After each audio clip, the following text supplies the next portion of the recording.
What's going on, everybody? What's happening? It's RDV. If you can't tell, this is AZ Eric Breen, or the man who is the most annoyed man in the world. Andy went to Terrific Con last weekend, and he filmed a conversation he was having with Jerry Ordway. Nice guy, still wearing a mask. It just looks so weird in 2025. Isn't Jerry Order like 70, late, almost early 80s? No, he may be 70 by now, but still, it's been debunked. It doesn't prevent anything other than your ability to hear someone speak clearly. I'd forgotten how, if the mask is more than like paper, how it's hard to hear hard to understand somebody speaking through. It's like speaking through a muffler. Hey, the best thing the mask did is you don't have to look at ugly people. Well, yes, it really worked out for the British. Couldn't tell they had bad teeth. All right. Yes, so let's go on to Geeky. I had surgery last week. I had a inflamed gallbladder removed, he said. So I hope speedy recovery on that stuff. Just now you gotta change your whole entire diet as far as what you can drink and stuff. Hey, ask me what I did today. Yeah, what did you do today? I watched the first episode of season 2 of Wednesday. I've never even watched the show or had to care for it. I love the first season. Didn't expect to because it didn't seem like it'd be my thing, but first season was great. And I watched the first episode of the second season, and then I went right back to binging Poker Face. I gotta watch Countdown. Countdown's supposed to drop soon. It's tomorrow. Tomorrow? Yeah. So I've been having fun with that. Look to see how that's gonna work out for Kolchak. Well, I was watching. Yeah, I was watching Poker Face today. And Volchek came over and killed everybody. It's crazy. Yeah, right. Yeah. That's the one I just kind of want to watch was Poker Face. It actually looked a little bit decent. It's the trailer. It's Columbo for modern day Columbo. It's most of them are one and dones. There was a subplot running through the first season. Okay. And then a small one for the first couple episodes of the second season. But mostly it's just, and they're not even whodunits because who done it. It's how did she get, they show what they set it up and then she'll come into the episode about 40% into it. So if it's like 50-minute shows, she's not in the first 20. Like Columbo, yeah. It's like they show the killer and then killing the person and then he has to figure he comes in and he has to figure out. It's very entertaining. They're like the one I watched yesterday, Giancarlo Stanton was the killer, and he'd killed his wife, who's played by Katie Holmes. Remember her from Dawson's Creek? Yeah. Wasn't she in like a Batman movie?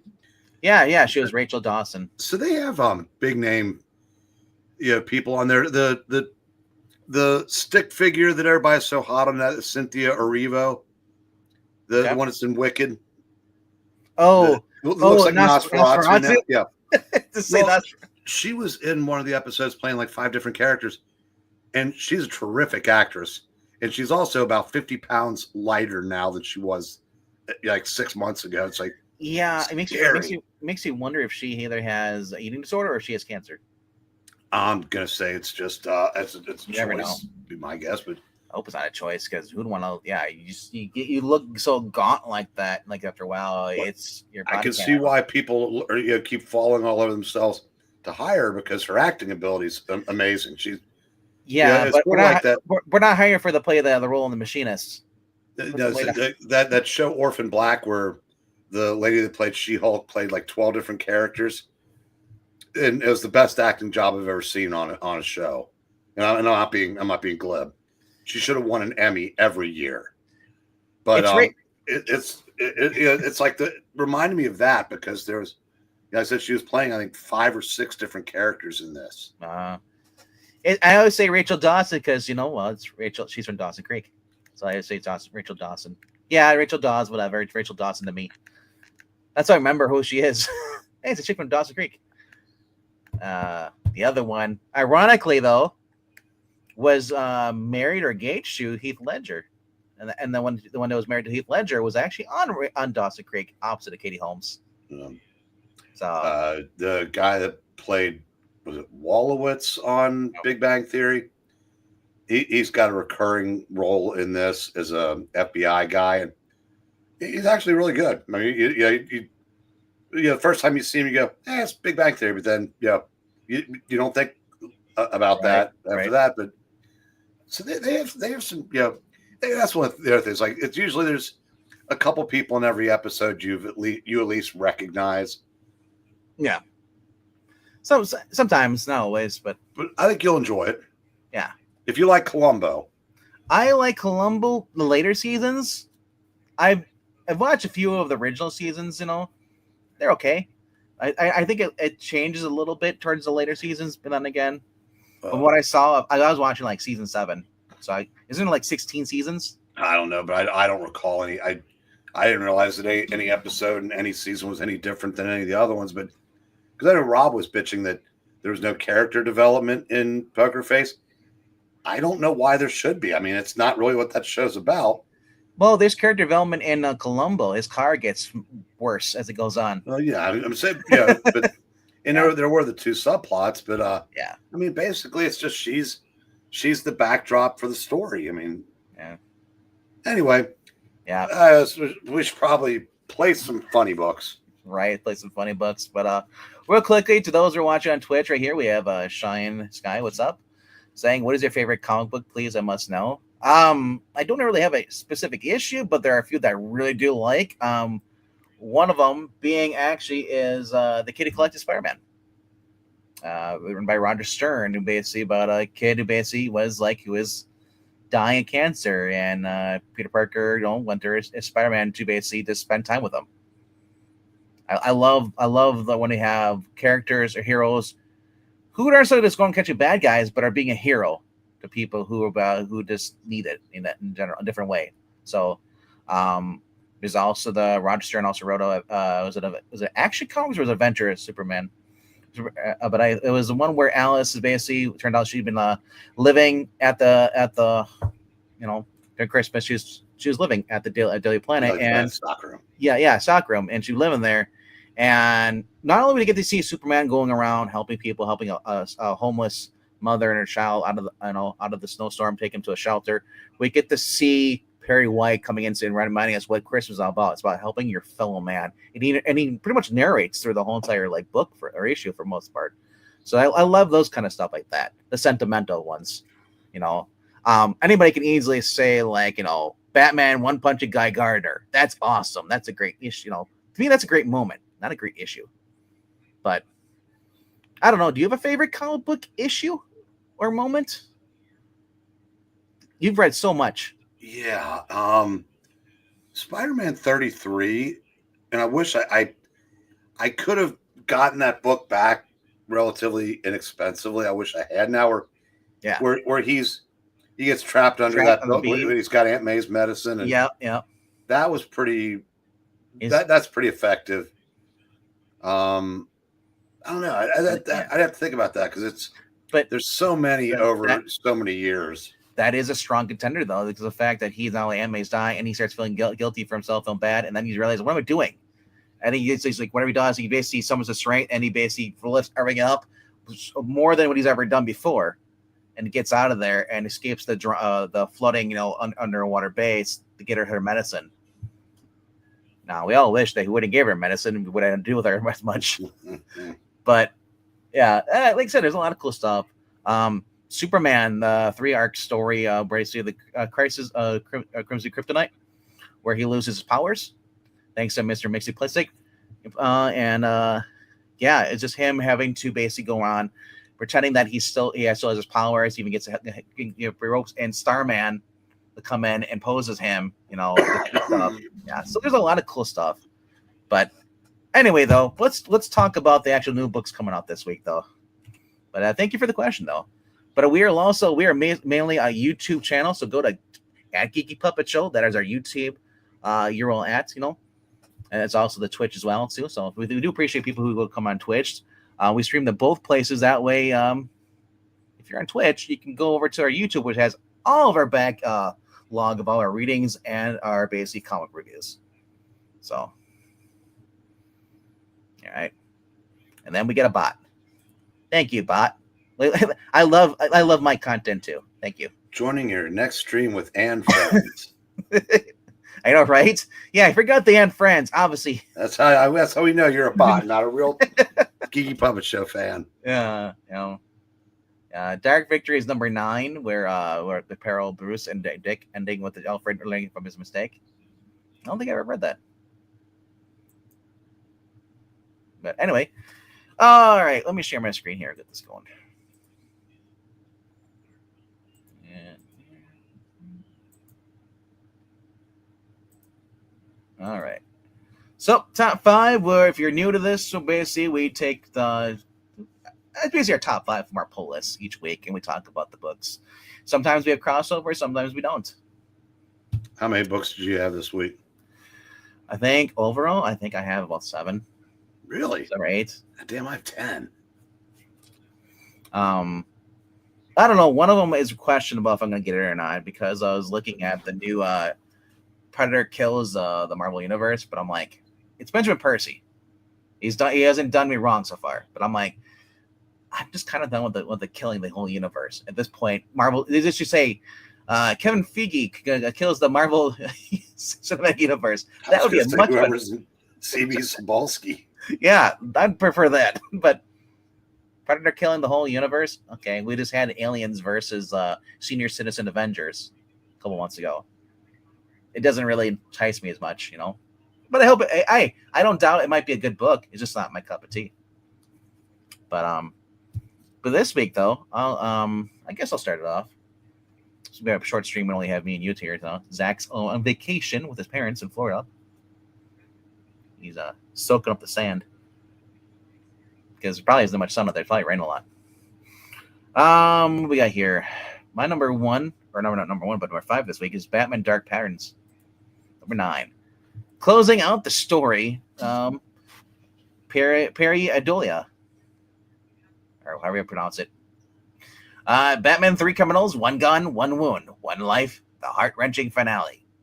Don't miss it. Yeah, we left off where Batman was shot and he's kind of like bleeding, and he's got the Red Hood gang, or the new generation of the Red Hood gang. Basically, he's got to face off against. Yeah, and the man responsible for a murder that happened many, many years ago, and just the Batman was trying to solve. Dan Waters is just kicking ass on this book. I think he did. Did he ever do detective series? Okay, so this is only his stuff that he's done with Batman. I thought he did like some one of the anthology stuff when they were doing like the one where they made Tim Gay. Remember that? I forgot what it was called, but it was like a Batman anthology book they're doing for a while. But anyway, though, he's been fun. He's been like, I'd say he's better than where MV was a detective. You know, I didn't read that, but I understand it put people to sleep like a certain Wednesday night show. We don't mention that show. it's yes. Yeah. Brian Sam Gray is a fan. He loves this series. Yeah, and obviously you've been reading it too, and you've just been enjoying it. It's something you and I can bond on. It's something like this, father-son bonding. I haven't been a fan of the variant covers. Have you? It's the backup. I'm not a fan of variant covers in general.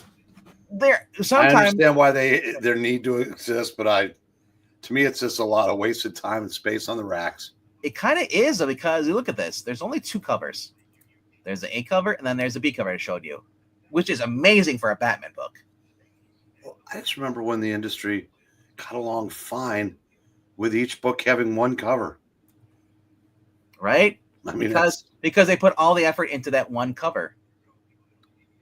So, and what was between the covers. Yeah, that too. Yeah.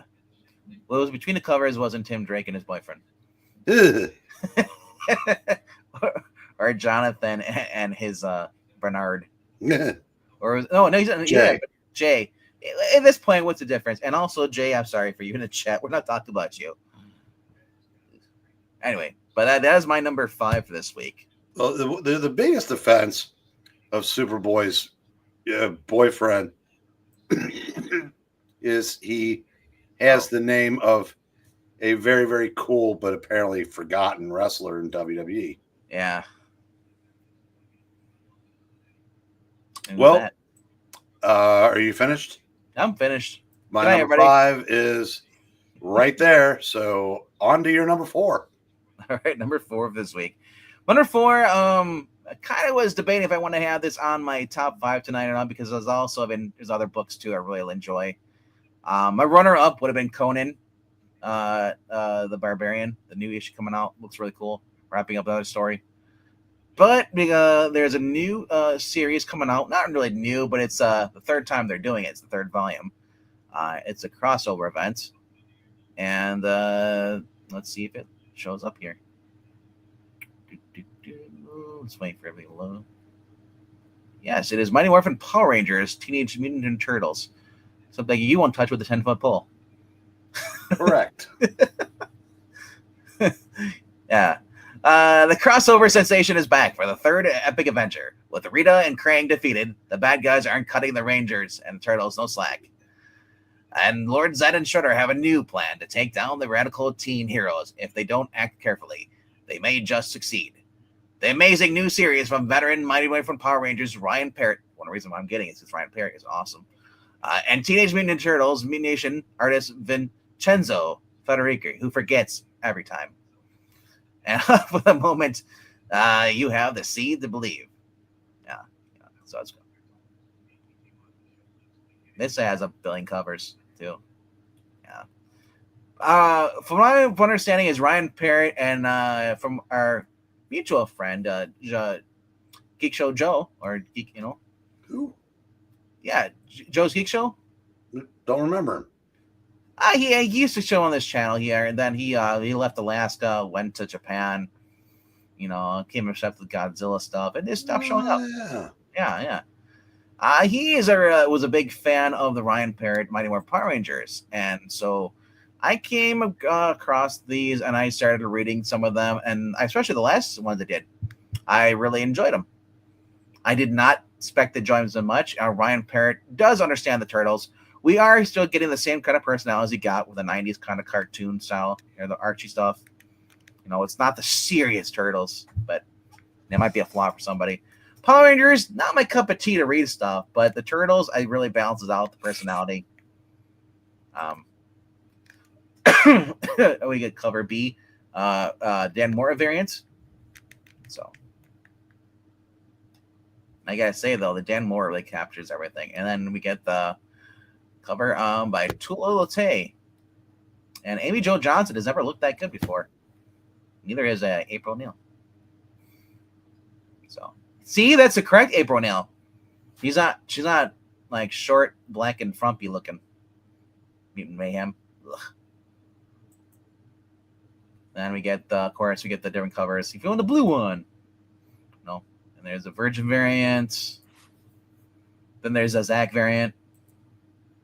Black and white version for those who want a serious looking Turtles. Yeah.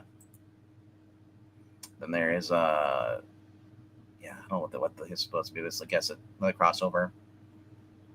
Mr. Pizza.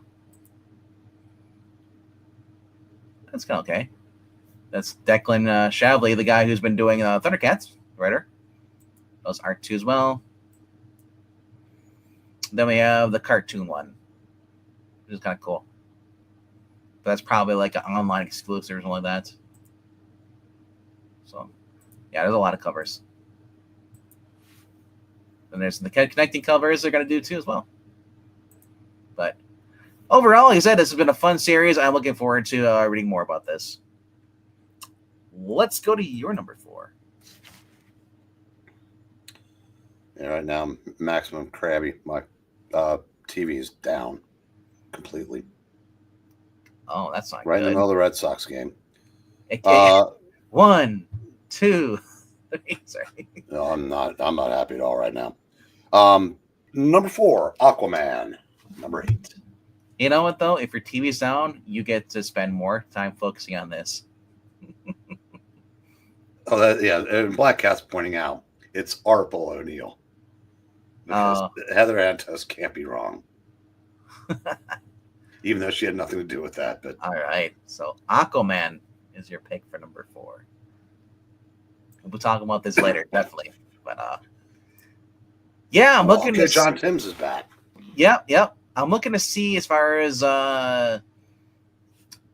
do they bring back the original Mara and the younger version, or his daughter be stayed aged up? And no, I said I think they're gonna. I'm sticking to my guns that they'll find a way to get Mira's age back right, but you can do more with a teen character than a baby. So they'll find a way to leave her aged up. Will she like guys or girls? Oh, girls. No, and whether Jeremy Adams wants to do it like that or not. Yeah. It shall probably be, assuming there's life after Jeremy Adams' run. If this character lasts beyond that, she's gay. Yeah. Plain and simple. Full Ranger. Yeah. Just the rules now. So this is him teaming up with his daughter, who's on the bottom there with a sword. I think that's her. Or no, is that the mermaid? That's the mermaid. Yeah. They don't show his daughter on here on the cover, which is kind of ironic, considering she was basically going to team up with him at the Land of Last issue after their mother died of old age. Pretty much did the whole thing with Steve Rogers and Peggy Carter. You know, good luck, Henry. Yeah. Yep. Going to watch this later. I don't want to get zapped. If the power goes out, massive storm, the length of Michigan. Oh, nice. Clearwater, Michigan. All right. Take care, Henry. Full of rage and revenge, Aquaman is determined to end Dagon and free the Blue in the bloody battle that would change the king of the ocean forever. Yeah, literally, he's on hellbent revenge after watching his wife. He'd been. It's kind of like Interstellar. He was gone so long that so basically like they aged up and stuff, and he finally meets them. I'm wondering though if they'll see Mara, because we originally saw Mara in a couple issues back. She was being held in a cage. I wonder if it's not even Mara, and that's not even his daughter. It'd be interesting to see what happens, but because it's alternate reality, that's what I'm thinking. But looks fun. I'm looking forward to it. Alrighty then. Anything else to say? Nah. No. I guess we can look at some of the covers. We got the Gil March cover. It looks like Breen right now. Just raging over his TV. Not working. I am pretty much raging. Rage is still down. And then Edwin Gelman and Prince of Mara, and just showing those backside. Well, that blows. Yep. It's kind of cool cover. I like the underwater factory. I mean, he's kind of slightly out of focus. So, all right. Number 3 for this week, for me, is Transformers, number 23. It's in second place for so far in the League of Legends, or not League of Legends, but League of Comic Geek, basically poll list. Everything's organized by the most polls. The customers heard us counts. Enter the Matrix. The last hope for the Autobots exists with the Matrix of leadership. But will the Decepticons triumph before those answers are found? Jorge Corona is on this along with Danny Warren Johnson. Danny Warren Johnson only has one more issue, and then he's off of a Transformers. And it looks like Jorge Corona is coming off too. It looks like Dan Mora is going to be taking over with Robert Kirkman. They might keep Jorge Corona on for a couple of issues, but alternating. But looks like Dan Mora is doing a lot of them. So with some of the covers here. Obviously, is Ultra Magnus.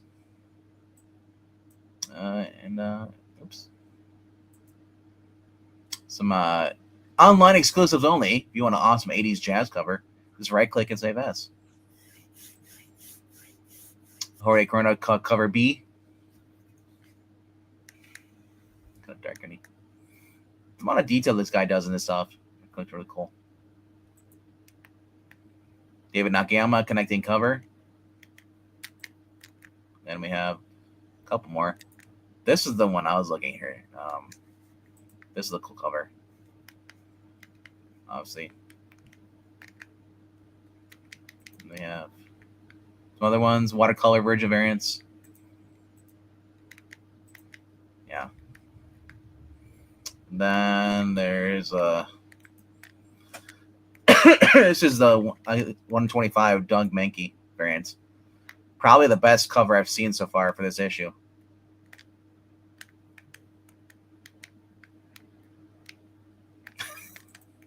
Quit playing video games.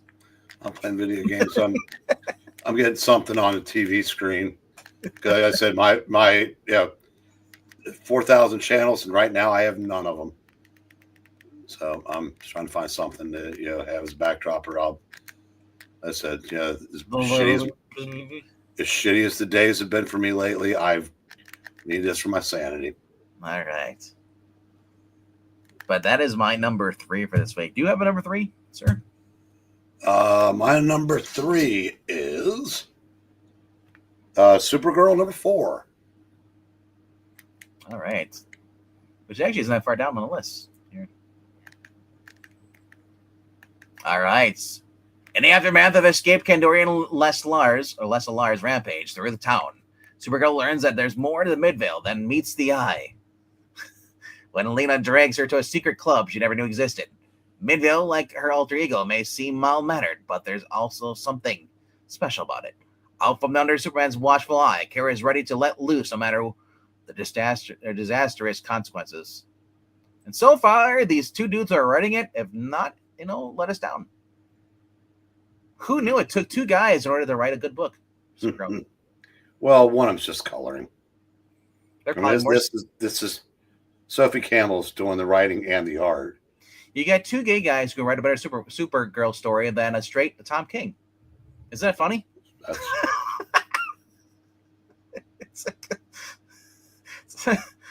It's just so peculiar to me. But yeah, Supergirl, Death and Decay. Ooh, kind of weird monster. Also featuring Leslie Lar, who's also still in this. We also got Lena Luthor, and who is this new character they're introducing, who has pink hair, white skin. Yeah. Yep. Sophie Campbell and Tamra Bond villain. Sophie actually puts more effort into his looks than Tamra does, obviously. But then we have the Art Germ Stanley Lau variant, which is always wonderful.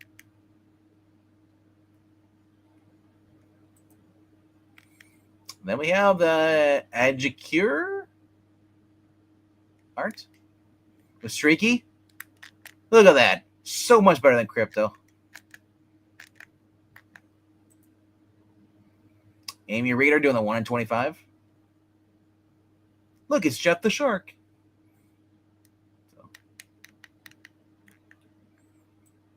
Yep, that's it. So they list who the characters are. Howard Pendergast, also known as Decay. I don't know if he's a new character or if he's an older character. But yeah. Alrighty though. What's going on in the chat? Let me drop their lists. Nobody has a top 5 so far.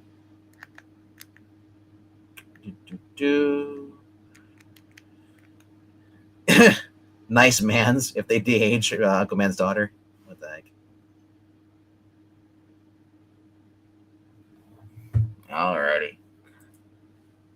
That was your number 3. My number 2, and I'll be shocked if this is we have the same number 2. I gotta scroll down for this a little bit. And is Batman Gotham by Gaslight, A League for Justice, number 2. Chaos consumes the frontier of the town of Smallville as Lex Luthor, riding in his steam and kryptonite-powered Metallo robot, brings destruction in his search for a mysterious artifact that can grant him power behind his wildest dreams. I got distriggered by Taylor Swift. Meanwhile, Batwoman, Superman, and their posse of strange new heroes band together to put a stop to this reign of terror and attempt to prevent Luthor from accessing this ancient power But will the world be better with his relic in their hands of those who don't know how to use or channel this power properly? Find out in this can't miss issue. Yeah.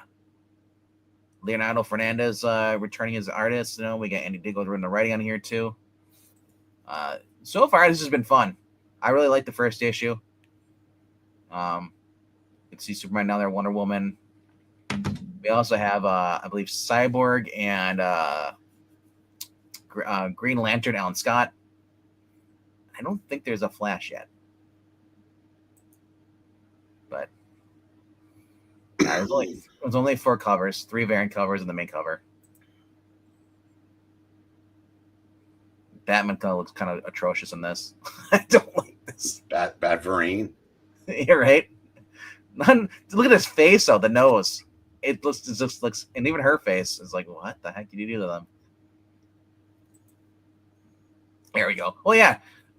John Jones, the Martian Manhunter, is the other one. I couldn't figure out what his name was, but he's been in this series. So that is 4-4. That's the 125. Marco, can't remember what his name is.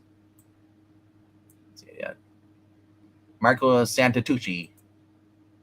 So, is this your number 2, sir?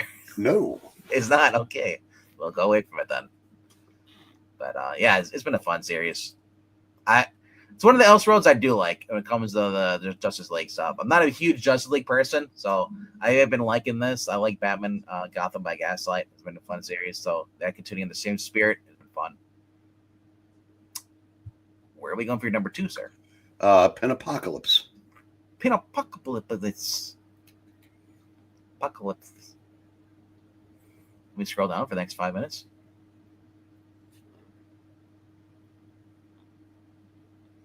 Scrolling.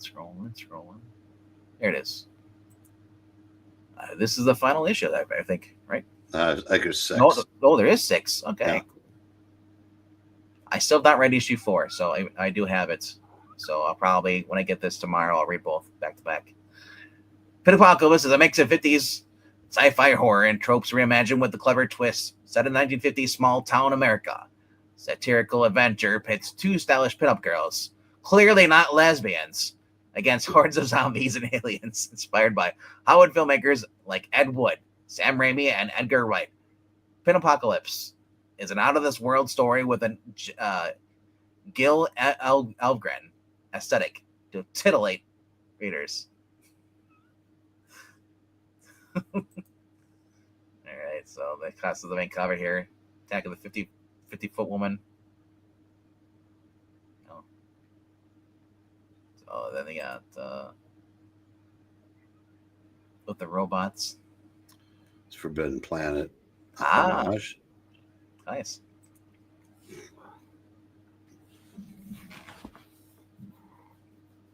That's kind of funny. Coca-Cola. Coca-Cola. And then here's the last one. I still like the Coca-Cola one. I think that's my favorite one is the Coca-Cola one. Yeah. Forbidden Plants is cool too. And like, yeah. They're all banger after banger after banger. They're all fun covers. Do you have a specific cover that you like more than others, or are you just gonna go with cover 8? Yeah, the regular one's fine. They're fine. And you said you've been liking it, so you've been oh yeah, I love this series. Do you think you'll pick up the trade? No. Don't need to. I have the issues. Well, I know some people really they'll grab the issues and they'll go and grab the trade then too. Yeah, but to me, I can't justify starring too many elephants. Dang it. Paying for the same thing twice. Sure. If it's new, I mean, it's one thing to have the individual issues of like an old, Silver Age comic. And then they just do a reprint of it in the trade format collected finally. Like I said, if this was a series, if I could not find the issues, I would just grab the trade. Oh yeah, I mean, yeah. But I did that with Hawk the Slayer by Garth Ennis. That was a reprint out of the. You knock the phone right over on you. Let her do it. Let her learn. That's the phone weighs as much as she does. That's that would hurt. I think that could maybe break a little kitty rib. That might learn her. No, Venkman, you've had pets. You know better. You also know that cats are little shits. I don't keep them in the house with me. That's the beauty of pets. They don't learn. I think they do. I mean, they learn, to go into the litter box, but she's never going to stop chewing on the wire, and she's never going to stop laying on it as the phone just comes off the. You ever thought about giving her own wire? Just throw it on the ground. Here's a wire for you to chew on. Oh, I'll untie my shoe, and let her have at the shoestring. But then she realized but she doesn't understand the difference between a shoestring and a wire. I don't know, man. As far as she knows, that means it's open season. Isn't that right, little sweetie?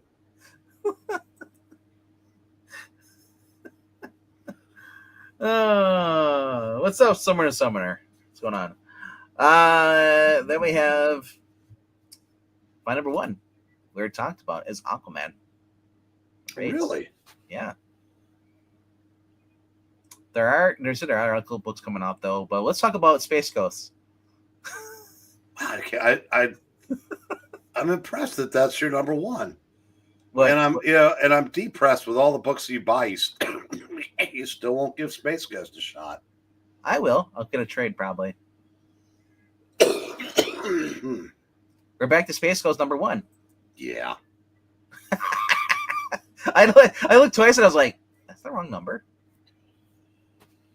Yeah, it's unfortunate. I've been reading all those 80s indie books, and I'm reading Badger number 50, Nexus, which went 80-something issues. You're reading in the 40s, and now we can't get one to go past 12 without relaunching. It sucks. Yeah. I mean, could be worse. And new writer Steve Orlando takes over Space Ghost. That's why I was impressed. I'm impressed with Dick Tracy that they are continuing the numbering. Yes. Because, well, to me, Dynamite is come to the point they're no different than Marvel and DC and a lot of their stuff. Oh, I know. I mean, they look at Marvel has a freaking contract with them as far as Disney does. They do all the Disney books for them. Anyway, a brand new year of adventures begins here. The Guardian of the Spaceways returns for more evil-thwarting action in an all-new series, kicking off with the first appearance of a classic Space Ghost villain. As Space Ghost and Blip fight to defuse a hostage situation on an amusement park planet that's been hijacked by villainous toymaker Jan and Jace are confronted by a mysterious figure from their past, a meeting that will shake the Ghost Planet's team to the core. Acclaimed author David Pepos,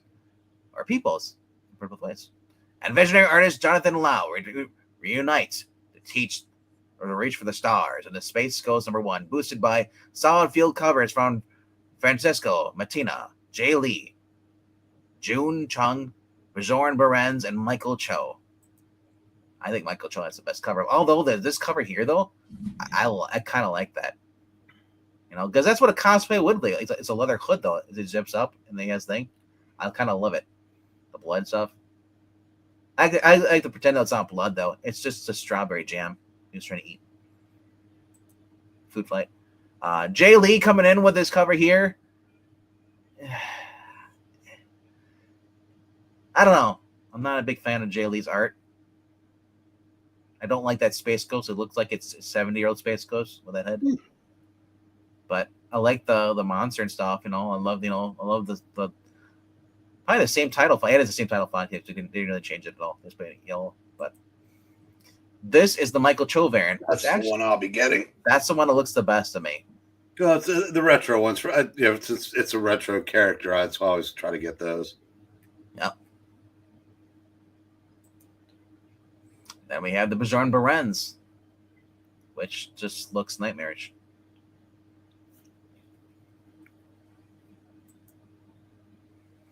Then there's the Alex Ross variant, which does look cool. The only problem is that it looks more Alex Ross to me. Alex Ross has a certain style and everything he does. It's a character. It just looks like Alex Ross. So I mean, you'll be like stylized Alex Ross stuff. That's great.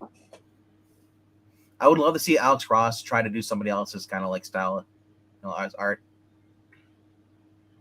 That'd be something. Wouldn't that be? There's 6 of 30. Dear God. With logo, without logo. Blank.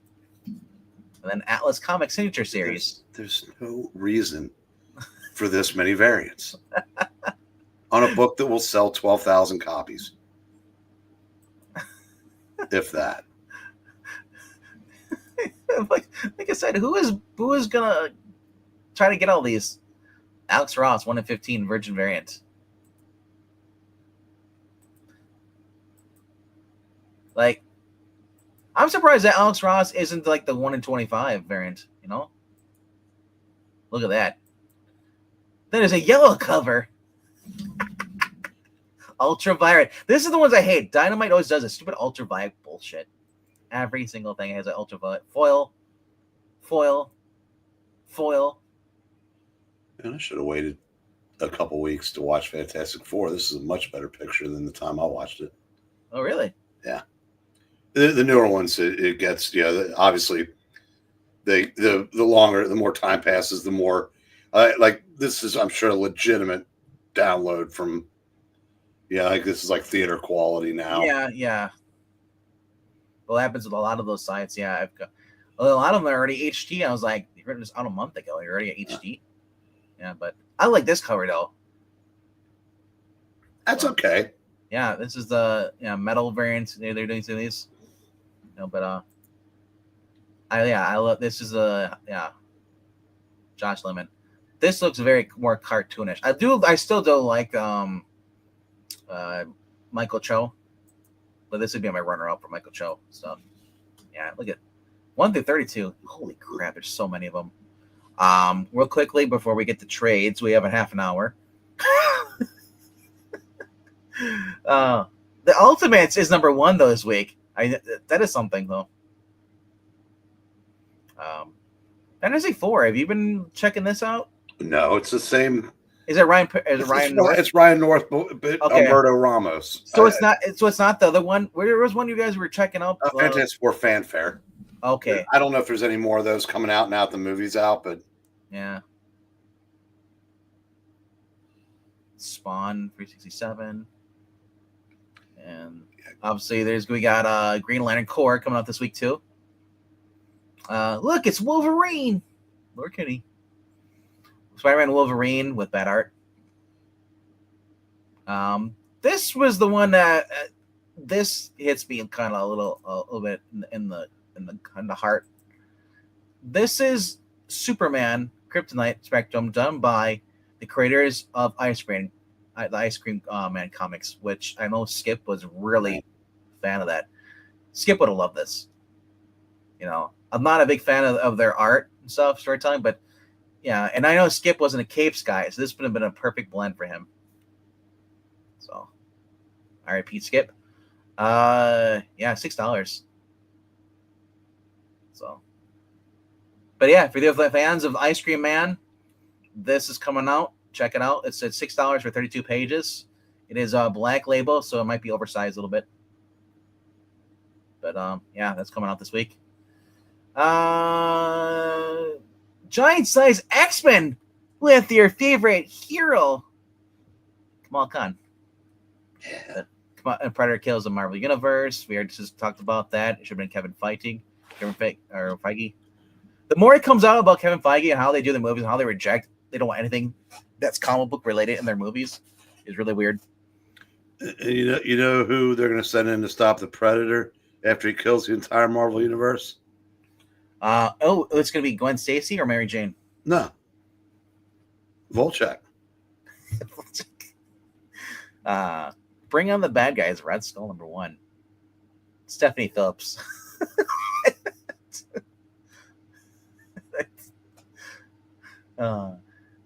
Conan's been fun. That's Zeb Wells on that. Or no, sorry, not Zeb Wells. Jim Zub. Wow, that was a big flip. Trinity, daughter of Wonder Woman, number 3. Is anybody reading this? Anybody? Based on how far down you have to go, not many. I hate Fairyland. Space Ghost, of course, but yeah. Space Ghost. Fire and Ice. When hell freezes over, that's when I'll read it. Yeah. Blood and Thunder #4 comes out this week. We got, and then you can skip New Champions because nobody cared about the original champions. Well, the original New Champions, 70s champions were great. Written by Jenny Isabella. Blood Type is coming out this week, issue 3. I know you kind of dropped off of that book. Well, it's the last issue, so I'm gonna finish it. But it's to me, it's very, I don't know, it's very cliche and very formulaic. I was hoping for more, but that's kind of been, in general, the EC stuff. The EC, and I'm making the hand quotes, have been kind of frustrating in that they're not as good as they could or should be. Although the one night, I can't remember the name of the comic now. The latest one I gave a shot to was better than. Yeah, I think it had 2 really good stories, or 2 good stories. But overall, the EC has been a disappointment. I mean, I knew it wasn't going to be as good as the original, but the most of them just aren't good. Period. There was a one where they're using, it was a purple cover, and the guy used like a DAZ 3 model thing, kind of like a computer model. And then remember we talked about how the dialogue just sucked the whole entire book. It was ability drawn, but bland. Are we talking about one of the EC books? It was an EC book, but there was another one. It was kind of. It was the guy that usually just does covers. Yeah. And it was that was also cliche and formulaic, but it was pretty to look at. You can't even say that about the EC books. No. I've forgotten what that. I can picture it in my head. I know it's about a girl and a werewolf, and it was very like just computer. Yeah, very. A lot of lesbian undertones or overtones, however way you want to put it. Greg Ruck was on a book, but his advisor. I can't remember the title of it though. Facsimile design this week is also Batman and Harley Quinn #1 and Fantastic Four #8. First appearance of.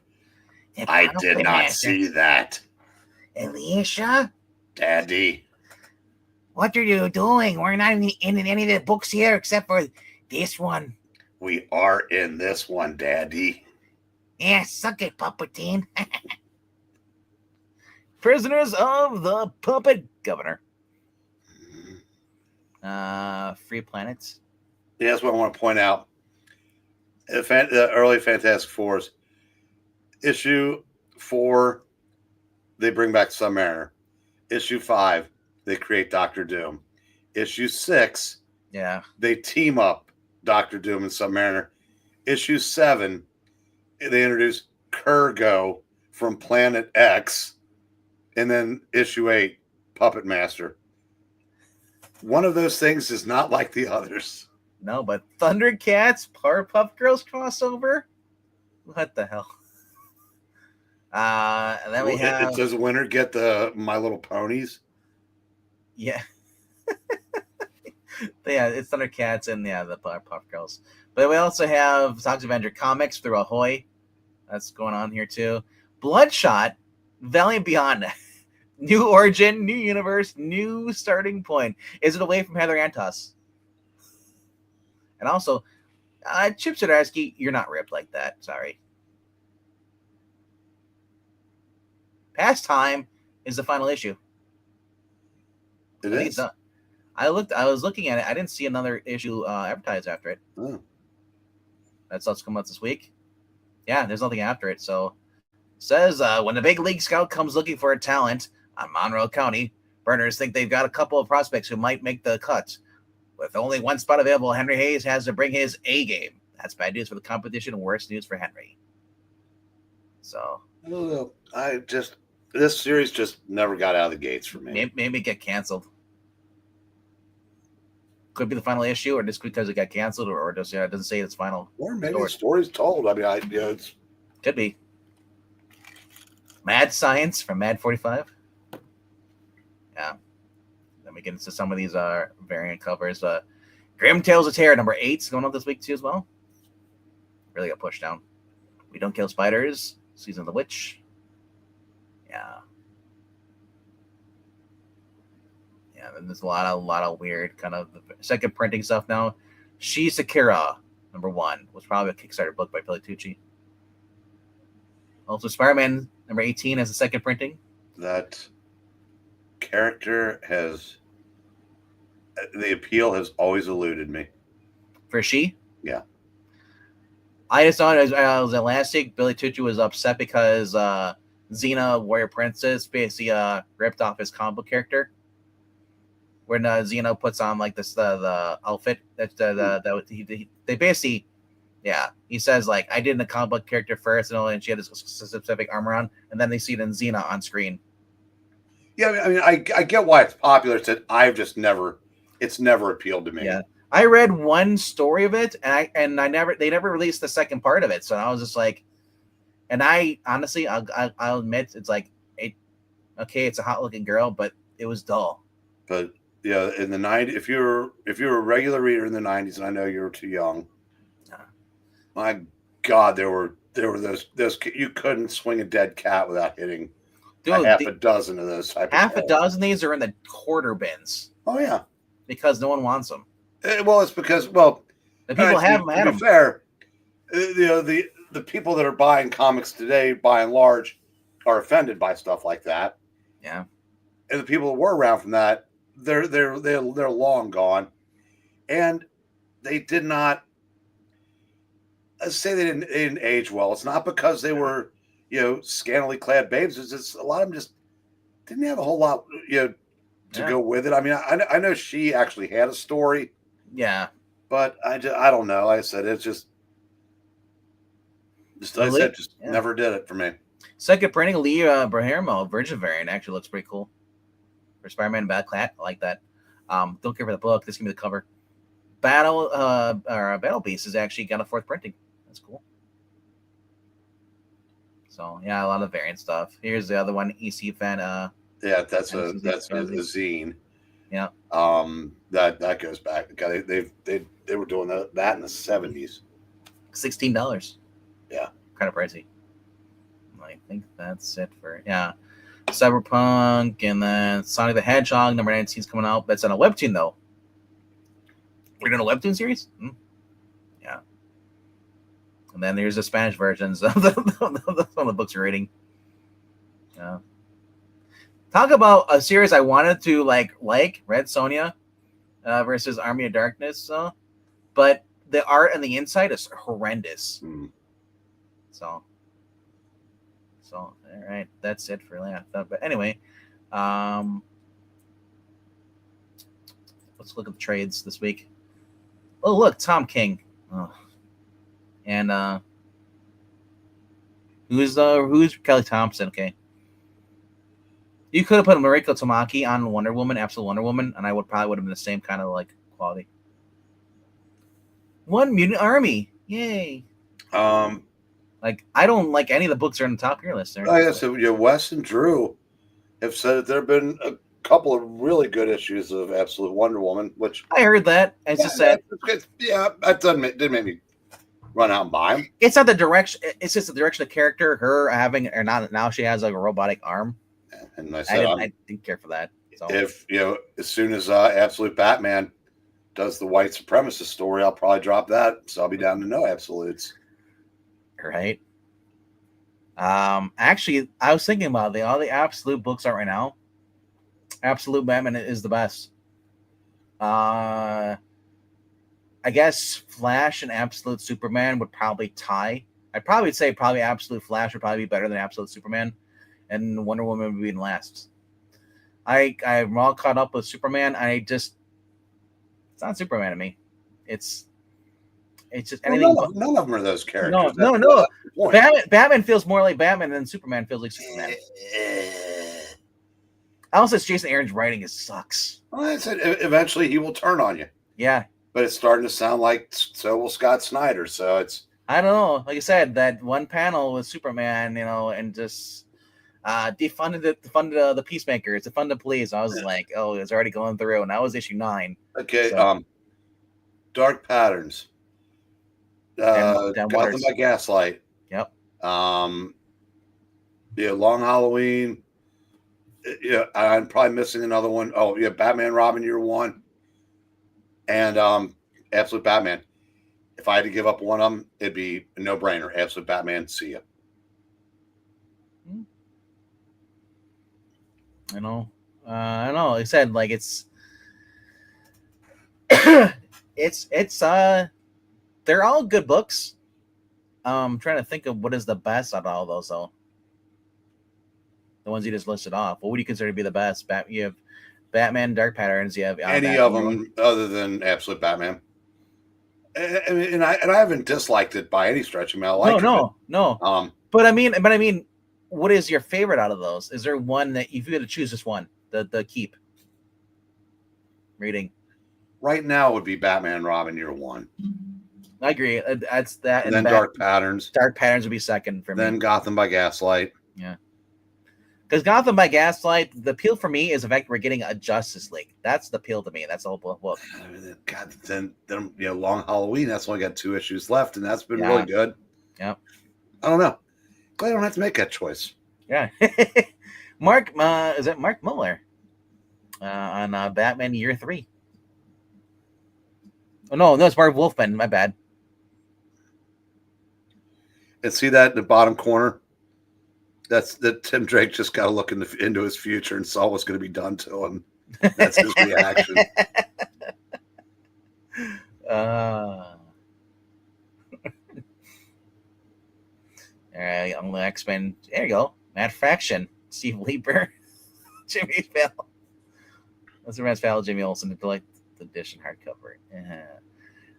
Blue Beetle challenges the Red Knight. Joe Gill, Steve Ditko, and Bill Franco. That's the old Charlton comics. That looks fun. I'll have to check those out. We got Conan the Barbarian, which has been a fun series. I'm not a huge Conan the Barbarian comic book fan. I like the movies. I tried getting the Marvel ones. The King Conan, I just didn't like the writing. I just didn't care for it. You put Jim Zub behind this, the one with the art, it's just miles better than any of the Marvel ones to me, and that's why I keep going back for, because it literally is. You're getting Arnold Schwarzenegger freaking Conan, which I love. By the way, getting back to Blue Beetle, it's good from a comic book history perspective. Stories, they're not particularly great stories. Yeah. And I said, I mean, I know, my take that gets all the swords pointed at me is that, Steve Ditko, I don't get excited when I see his art. Let's put it that way. I hear you. Great storyteller, but I said, I just don't really care for his art necessarily. But that said, if I had the disposable income right now, I'd pick that up. I mean, look at this. Why didn't I see this before? She's got the black guy with the fist in the air, and she's got her fist in the air, and that's the white guy she's stepping on top of. I mean, he's a great artist, but like I said, I never really read anything that he wrote, so I did not expect that in the Donna Troy thing. Listen, I mean, I knew there would be something, so I just bought it for the art, and pretty much that's what I got for the art, because I had nothing about his writing. But Wonder Woman, Our World's at War, #1, DC special.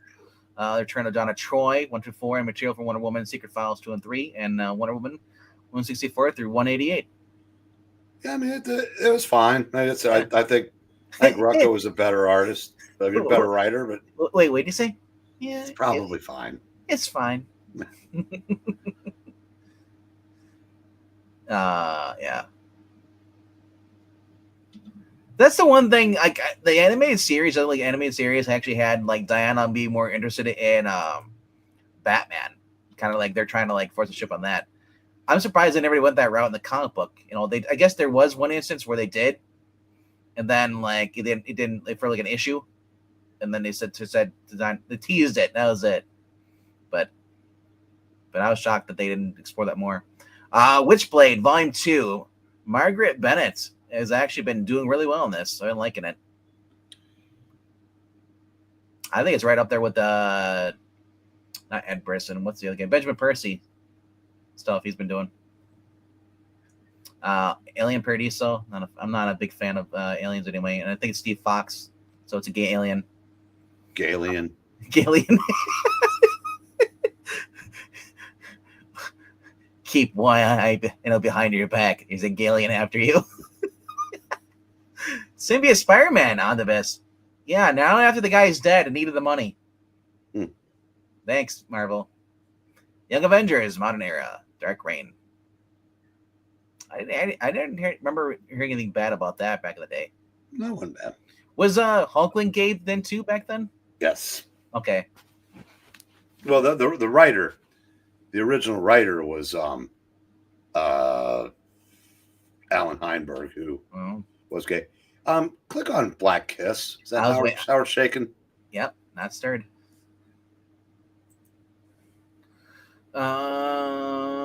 Infamous hard-boiled erotica series. It collected the first time in the Lux hardcover on this, featuring new material. It's been a long time. One last time, collecting the first time every step along the way. Howard Shaken's transgressively groundbreaking trail. The Black Kiss on the Bisc collects the legendary 1988 series. It's 12 sequel Black Kiss 2 and the Black Kiss Xmas special. Just for this volume, an all-new 28-page Black Kiss Halloween, which will mark Shaken's final excursion into this world of hard-boiled erotic noir. They're going to look back at the project's long history of sensationalism and censorship. It was a large assortment of extras from nearly 4 decades, and this 400-page collection will be definitive shelf filler that once again makes readers ask that virtual question: does it have to be so dirty? I saw it. And all I can think of is I'll just go read more American Flag. Read some American Century. Well, he was his cover artist for that. I know. I'm just saying I think that was done better. American Flag was his breakout book in the mid '80s. Although I think when he left the book and oh man, if I had TV, I could be watching the Red Sox beat the stuffing out of the Astros tonight. Yeah. But he left the book and Mark Badger took over. I thought it was actually better with him, but what do I know? Yeah. Like I said, American Century. I think Shaken did the art on that. I don't think he co-wrote it. But yeah. Whoops. Oh no, we spilled soda all over the cat. No, I did not notice it. All the places delay, and she'll come down a couple times and just lay down at my feet when I'm on doing these, and she'll lay on top of wires and stuff like that. When she has, a couch and a chair, I even have a shirt spread out for a bed for her, and she's laying on the floor. On top of wires. I don't know. Cats. What are you gonna do? Maybe the floor is cooler. Mobile Suit Gundam Deluxe Edition. Ow. If you're a big fan of the manga style, the origin, cool. Red Sonja Empire, The Dam trades out. Skin Police. Dominic Fortune. Lost Marvels, Volume 2. Jackson was just talking about that. Yeah. For $40. Monarch Star Stalker and Phantom Eagle hardcover. Nice. Then we're gonna get into some of the manga here too, because I did not exclude it. But look at that. Omnibus. Gene Colan Dark Market Edition. Nope. Oh. For Submariner Omnibus of the non-golden age. Yeah, Prince Namer. Yeah, Silver Age, right? Yeah, it probably.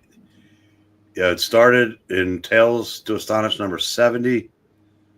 I'm curious, see how far into the actual series it goes, because those were only 10, 11 page stories. So to fill an omnibus, it's probably has to get about 20, or maybe I'm going to guess 12 to 15 issues of Submariner. I'd say 12, 1 through 12 or that.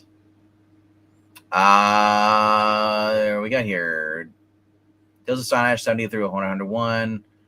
Oh, okay, all the side stuff. So yeah. It stops it because okay. Yeah, that's a lot of good stuff there though. Yep. Artie Smek on there, Bill Everett, Gene Colan, Jack Kirby. Jack Kirby kind of looks like Rodney. Every time I see him, it's like Rodney Dangerfield a little bit. I wonder if no respect. Then we get into My Little Pony and Friendship is Spooky. Some more manga stuff. A lot of manga stuff. Yeah, that Submariner thing. Roy Thomas is the only one above ground. Yep, I was gonna say a lot of manga out this week. Powerpuff Girls Volume 2 hardcover. I say we wrap this up so I can make a pit stop between now and the cover challenge. So this is coming out. I couldn't find that Franco one he did last week. Not E, but Zach was talking about. I could not find that anywhere. What? That Marvel one that was all drawn by not Frank Cho, but Michael Cho, the Avengers thing. Oh yeah. I couldn't find it. All I could find is like Spanish version of it. I could not find the normal version. So I wonder if it was just only available online. But yeah, that's it for this week though for comic books. All right, you guys know the drill. If you haven't already done so, please click like, do all that fun stuff. We're going to end it here. There is a cover ranking. Well, basically a bracket fight. You know, we're going to get to a bunch of brackets. We're going to fight over them. We're going to bitch because E is going to basically put up books against other books on purpose so they lose. Yeah. Marania is not even going to show up, but she's still going to complain in her sleep. It's like, ankle team. Yeah. So, one of my favorite Howard Chaykin stories was a backup, How I Met Your Mother. I guess that's did not realize that Howard Chaykin worked on How I Met Your Mother. It's a detailed version of how Howard Stark met Maria. The art worked for the time frame, and it was a solid story-wise. See, I like Brian Michael Bennett's version of that, where you find out, like, yeah, Tony meets his mom, and then finds out his dad wasn't his real dad. Yeah. Yeah, I can't follow Ditko too hard art-wise. He designed the first red and gold armor for Iron Man. Other than that, his women suffer from giraffe neck syndrome. GFS. Batman Robin year one. What year is that? Well, their first year. Their first year of when he takes on Robin. It actually has, like, and I think in the very first issue, isn't it him? It's adopting Robin. You know, adopting Dick Grayson after he was there, and then him teaching him, and then Dick Grayson having to basically deal with not only his parents' death, murder stuff, but also becoming Robin and going back to school. And also we have Child Protective Services coming in and basically make sure that he's okay and stuff. And Bruce learning to be a father. We even get this new villain called the General, where he doesn't want anybody to save money on their car insurance. It's really horrible. But seriously though, and then we also have Two-Face and the first appearance of Clayface, I guess, for Batman and Robin in this series. They first meet Clayface, and then it looks really good. We got Clayface possibly maybe gonna turn on people, or just who knows? We don't. It's just him teaming up with Harvey, Two-Face, and it's just fun. So if you want a good Tim Drake Robin story, Batman Year One by Mark Waid. I know some people are like, oh, I don't like Mark Waid because of what he is and what he votes politics. Yeah, he's a crap human being, but I enjoy his stories. Unlike Tom King, who's crap all around. But anyway, though. We'll be back on Thursday night at 9 p.m. Eastern. Until then, hit that subscribe button, like, and if you want to check out the channel, we have a lot of back issues as far as rings we've done, and we'll have some features coming up here on Friday too as well. Friday, Saturday, and Sunday and Monday will all be your readings at around 8 p.m. Eastern. All right, guys. Later. Good night, kids. Remember, only Amy can start forest fires. So you're That's fine. Right. Just stay out of Canada.